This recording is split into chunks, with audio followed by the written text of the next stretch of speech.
మీరు ఏ శిక్ష విధించినా మనస్ఫూర్తిగా ఒప్పుకుంటాను. నువ్వు చెప్తున్న నిజమేనా?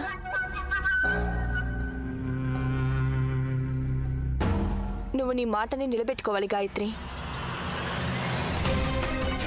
నేను ఈ ఇంటికి పెద్ద కోడల్ని, రాణా గారి పట్టపు రాణిని.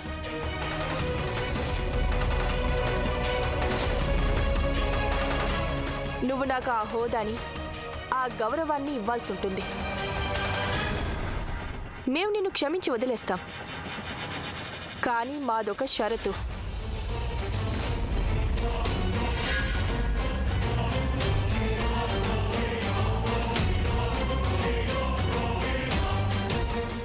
మీరు ఏ షరతు విధించినా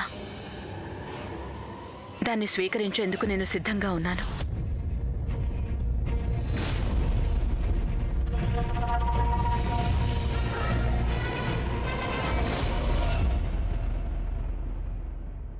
అయితే విను గాయత్రీదేవి, రాణా ఇంద్రవదన్ గారి రెండవ భార్య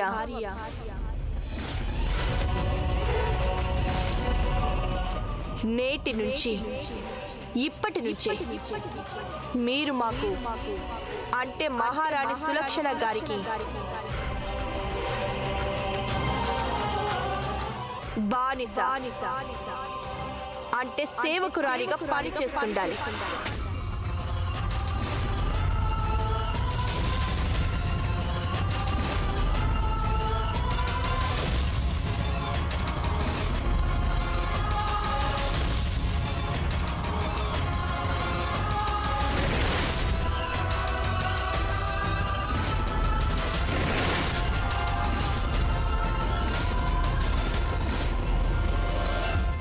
అయితే మీకు ఈ షరతు అంగీకారమేనా Gayatri? Sulakshana, how dare you! Gayatri మాకు భార్య, రెండవ భార్య.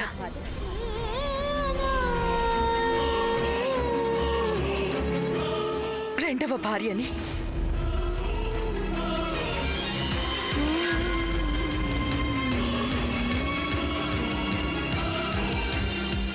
నేనొక మామూలు యువతిని, నేను ప్రత్యేకమైన దాన్నని అపోహపడ్డాను. అప్పుడు నాకు తెలీదు కొన్ని రాళ్ళు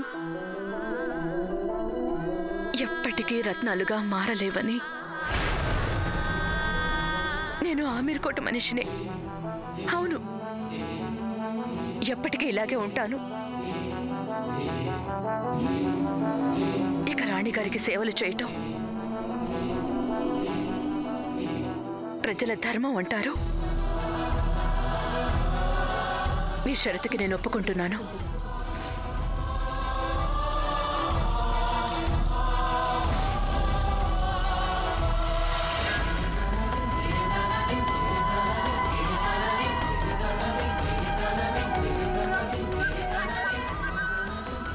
గాయత్రి, మీ నిర్ణయానికి మేము ఒప్పుకోవడం లేదు. రాణా గారు, మీరు నన్ను ఆపకండి. నేనేం చేస్తున్నానో నాకు తెలుసు.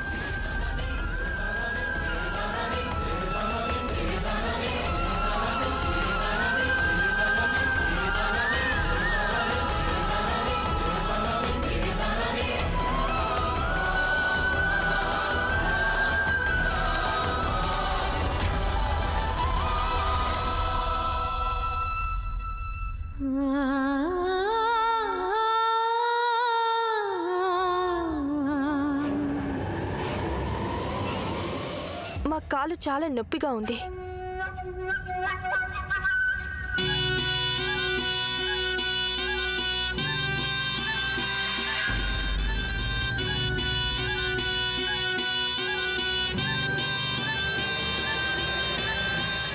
గాయత్రి, మా చెప్పులు తీసుకురా.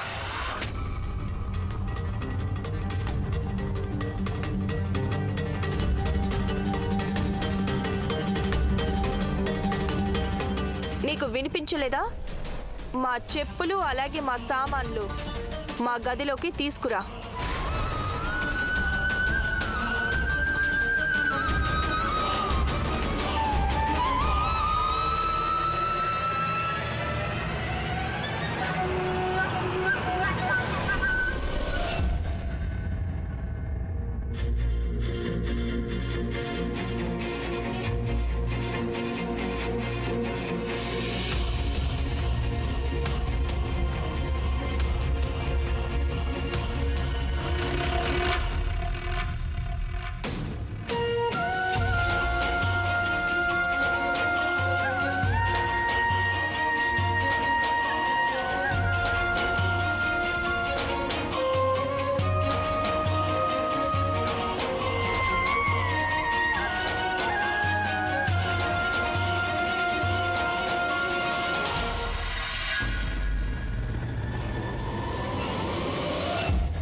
చమ్కి ఇప్పటికీ రాణాగారు గాయత్రిల బంధం మీద పడింది ఒక చిన్న ఘాటు మాత్రమే. ఘాటు గాయంగా మారాలి. అది ఎలా ఉండాలంటే దాని నొప్పి గాయత్రికి వారి బంధం తెగిపోయాక కూడా గుర్తుకు రావాలి. ఉత్తస్సదియా. కానీ ఈ బంధాన్ని ఎలా చెడగొట్టాలి? రేపు సులక్షణ పుట్టినరోజు జరుపుకుంటుంది కనుక నువ్వు రాణాగారిని ఎలాంటి బహుమతి కోరాలంటే వారు సందిగ్ధంలో పడిపోవాలి. ఇద్దరిలో ఎవరినో ఒకరినే ఎంచుకునే పరిస్థితి రావాలి. రేపు మేవెలాంటి పాచిక వేస్తామంటే మొత్తం ఆటే మారిపోవాలి.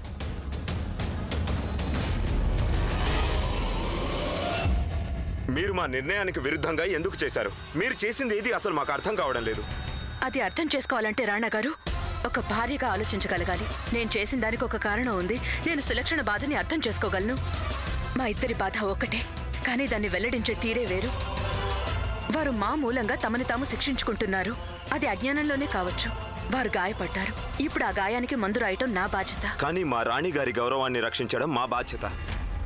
కానీ మీరు మమ్మల్ని మా బాధ్యతను నిర్వర్తించనివ్వకుండా అడ్డుపడుతున్నారు గాయత్రి. సులక్షణ మరోసారి గాయపడకుండా చూసుకోవాలని నేను అనుకుంటున్నాను. అదృష్టం ఈసారి కరుణించింది. ఎప్పుడూ అది సహకరించదు. ఒకవేళ వారికి ఏమైనా జరిగిందంటే అందుకు బాధ్యురాల్ని కావడం నాకు ఇష్టం లేదు. ఒకవేళ మీరు నా నిర్ణయం సరైంది కాదంటే అలాగే అనుకోండి. కనీసం నేను ఏదో ఒక నిర్ణయం తీసుకున్నాను కదా. ఇప్పుడు నిర్ణయం తీసుకునే వంతు మీది. కానీ ఒక్కటి రాణా గారు, మీరందుకు ఆలస్యం చేయకండి.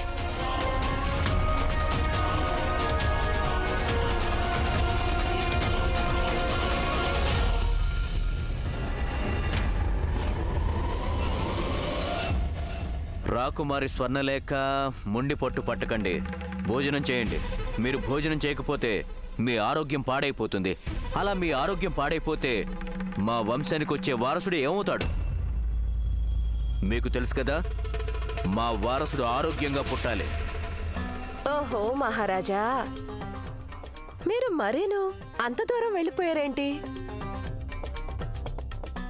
ఇప్పుడు వీరింకా ఆటకి ముగింపు రాయాలి కదా మహారాజా. అప్పుడే కదా వారసుడు పుట్టేది. రాకుమారి, ఏంటి మీరు ఈ విధంగా తయారయ్యారు రాకుమారి?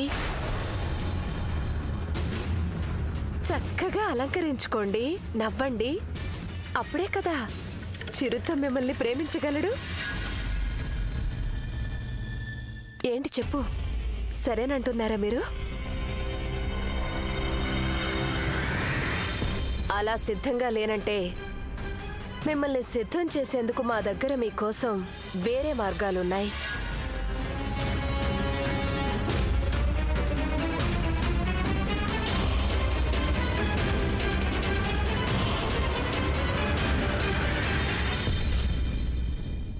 సరే,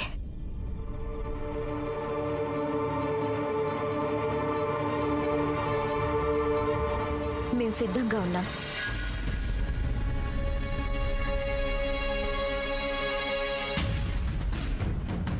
మీరేం చెప్తే మేము అది చేస్తాం.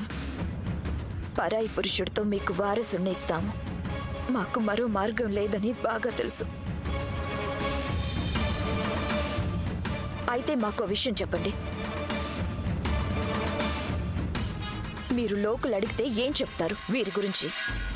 మీరు మా చేత చేయించాలనుకున్న ఆ పని కోసం వీరు మాతోనే ఉండవలసి ఉంటుంది. అప్పుడేం సమాధానం చెప్తారు? లోకం రకరకాలుగా మాట్లాడుతుంది. ఎవరు వారు, ఎక్కడి నుంచి వచ్చారని. అప్పుడు మహల్లో వాళ్ళకి మీరేం జవాబిస్తారు?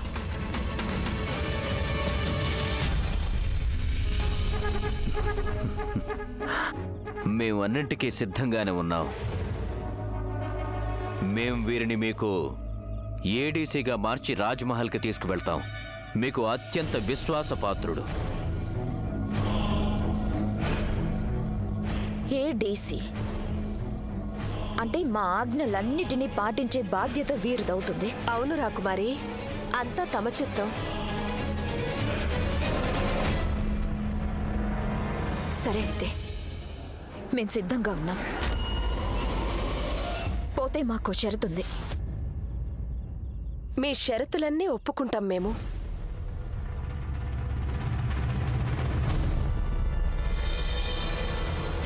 మాకు అడవి మృగాలంటే పరమ ద్వేషం.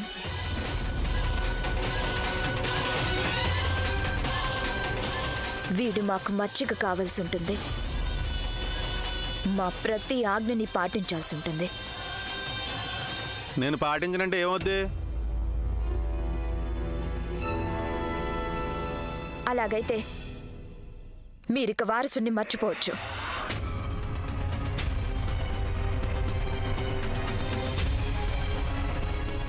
ఆత్మహత్యన చేసుకుంటాం, కానీ వీణ్ణి మాత్రం మా దగ్గరికి రానివ్వలేము. ఓరు బాబు వద్దులే, ఈ బేరం కుదిరేది కాదులే కానీ ఈ చిరుత బానిస ఈమెకి.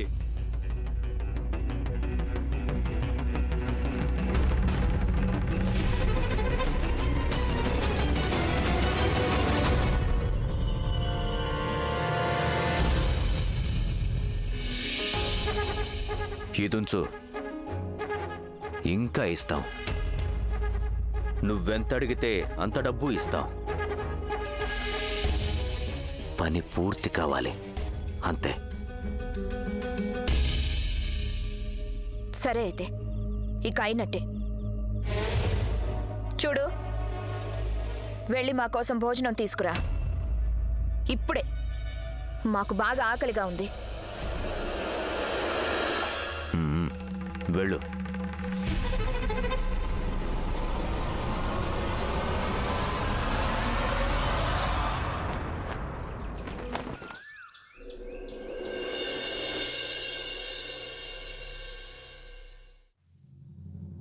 మేం చాలాసేపటి నుంచి ఎదురు చూస్తున్నాం. ఇప్పుడు మాకు తినాలనిపించట్లేదు. వెళ్ళి అరటి పళ్ళు తీసుకురా.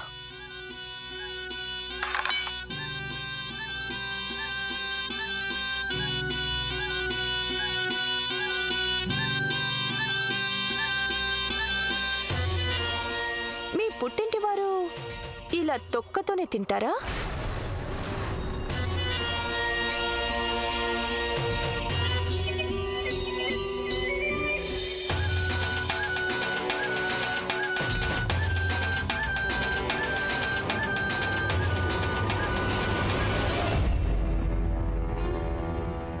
ఏంటి ఇలా చేసావు?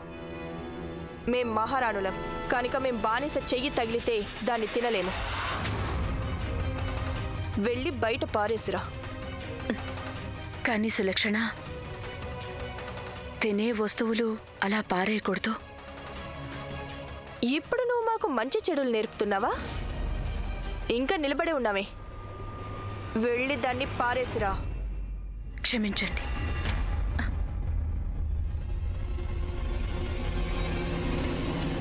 ఆగు. నువ్వు చెప్పింది నిజమే. తినే వస్తువులు అలా పారేయకూడదు.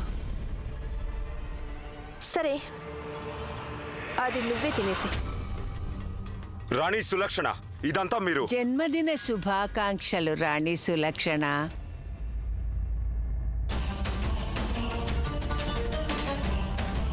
ఇవాళ మా పుట్టినరోజా? మీ పుట్టినరోజు మీరు మర్చిపోవచ్చు, మా రాణాగారు మాత్రం మర్చిపోరు. ఇలా చూడండి, రాణాగారిస్తున్న బహుమతి.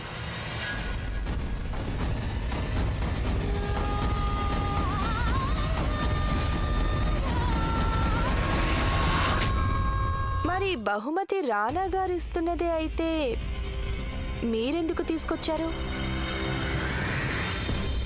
అంటే అసలు మీకు గుర్తులేదా? అటువంటిదేమీ లేదు.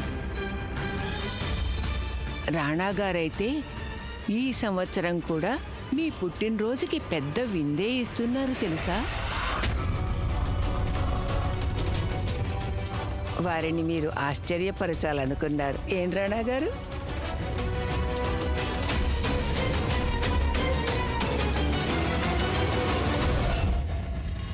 ఆశ్చర్యమా? ఆశ్చర్యపరచడం ఎప్పుడు తమరి వంతు కదా పెదరాణి అమ్మ.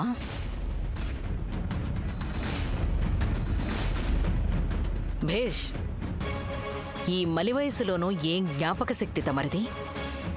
అసలు మీరు ఏది మర్చిపోరు, ఎవరిని మర్చిపోనివ్వరు.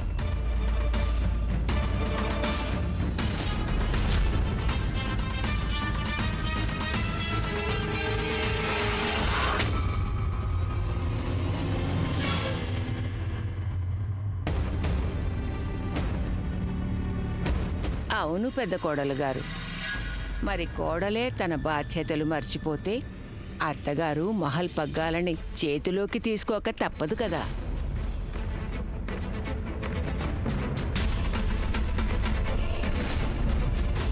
వణుకుతున్న చేతులతో పగ్గాలు తీసుకుంటే స్వారీ చేస్తున్న వాళ్ళు మాకు తెలిసి సాధారణంగా పడిపోతూ ఉంటారు. ఈ చేతులు ఒక రాజపుత్ర మహిళవని మరవకండి.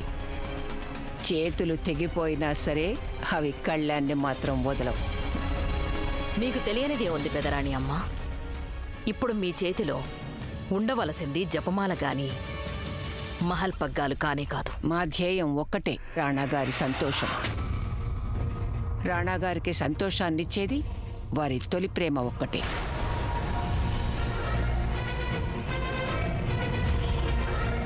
ఒకవేళ మొదటి భార్య దూరం అయితే తను మళ్ళీ తిరిగి రావచ్చు.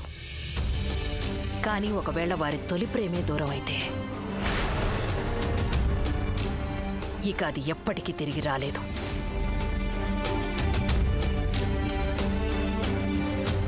మీరు మా కోడలు సులక్షణలా ఉన్నప్పటికీ సులక్షణలా లేరు.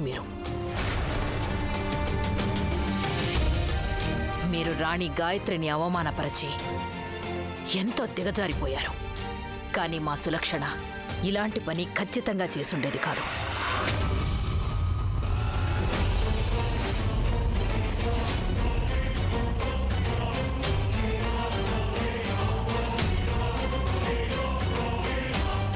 మీరు మాతో రండి రాణి గాయత్రి.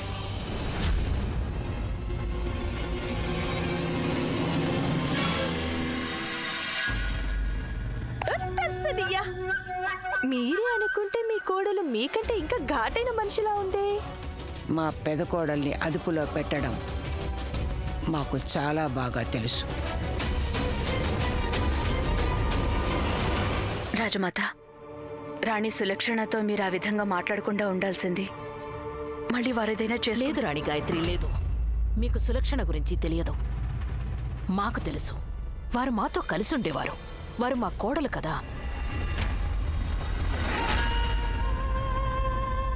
జ్ఞాపక శక్తి నశించినంత మాత్రాన ఎవరూ ఇంతగా మారిపోరు గాయత్రి. ఈరోజు సులక్షణ మీతో అమర్యాదగా ప్రవర్తించారు. ఆ తీరు వారిది కాదు. ఇక పెదరాణి అమ్మగారైతే సులక్షణని ఎప్పుడూ ఇంత అభిమానించేవారు కాదు. రాజమాతకి ఈ విషయంలో ఏదో అనుమానంగా ఉంది. ఈ నాగిని కాస్త ఎక్కువగా నెప్పుసలు కొడుతోంది. దీన్ని ఇలా వదిలిపెట్టకూడదు. మీరంటున్నది నాకు అర్థం కావడం లేదు. దీని వెనుక ఏముందో మేం తెలుసుకోలేకపోతున్నాం. కానీ ఇలా ఎందుకు జరుగుతోందో తెలియడం లేదు.